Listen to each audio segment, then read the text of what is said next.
Canada et elle est située à Montréal. Donc, nous allons vous présenter ce reportage. Et tout de suite après, il y a Christian Leclerc qui était ici avec nous tout à l'heure, qui va nous présenter l'une de ses illusions, une grande illusion avec des grandes cartes de magie. Donc, restez bien à l'écoute de Zoom Actuel, ça se poursuit à l'instant.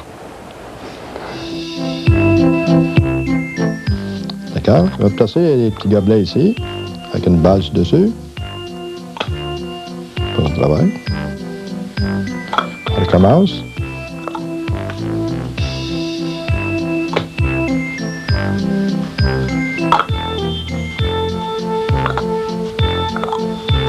Celle-ci dans la poche. Je lance la balle et elle se retrouve ici.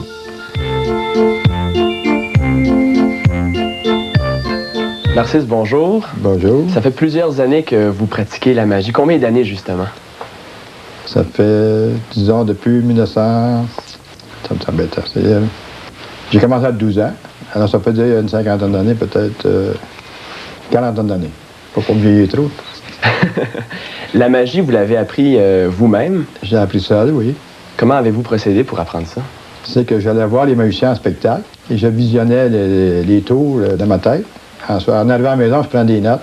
Et à partir de ces notes-là, j'essayais de trouver des solutions que j'expérimentais à l'école le lendemain. Et ça ne fonctionnait pas, j'essayais un autre procédé. Justement, le fait que vous ayez appris vous-même, ça vous a convaincu d'ouvrir une école de magie, une école que vous opérez depuis 16 ans à peu près? 16 ans, oui. À qui s'adresse l'école? À tout le monde. Tous ceux qui ont le goût d'explorer ce domaine-là, ça s'adresse aux jeunes comme aux adultes. Ça part de 9 ans à 70 ans actuellement, mes élèves. Alors, c'est accessible à tout le monde, côté budget aussi. Et j'essaie autant que possible de faire de la magie que les gens peuvent pratiquer à la maison sans avoir à acheter de l'équipement. Pourquoi est-ce que tu...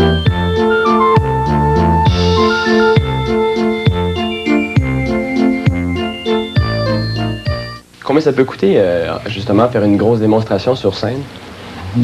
Ça dépend du truc? Tu peux aller si tu as un show d'une heure, ça peut te coûter 50 000 facilement. Après d'équipement, là. 50 000 $. Fait que c'est pas accessible à tout le monde. C'est pour ça que la micromagie est plus accessible. Et combien d'étudiants acceptez-vous par année ici à votre école? 60 à 80 élèves. OK. Et puis, ça prend combien de temps, justement, votre cours? Ça, c'est réparti sur 22 semaines, à raison d'un cours d'une heure et demie par semaine. Et chaque soir, le soir ou le samedi. Et puis, est-ce que ça prend plus qu'une année? C'est 4 années. 4 ans pour apprendre la magie. Exact.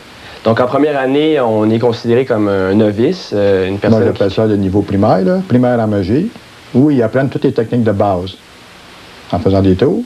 Deuxième année, c'est plus approfondi, dans le sens qu'on va plus vers la manipulation. Troisième aussi. Et quatrième année, c'est encore plus aventuré. Est-ce qu'on reçoit un certificat ou un diplôme quand on finit l'école de magie? À la fin de chaque niveau, l'élève doit présenter 3 tours devant le groupe pour obtenir un certificat. À la quatrième année, il a droit à une plaque. Et ça, c'est reconnu? Oui. D'où vient votre nom, Narcisse? Ça remonte à l'âge début, à l'âge de 12 ans.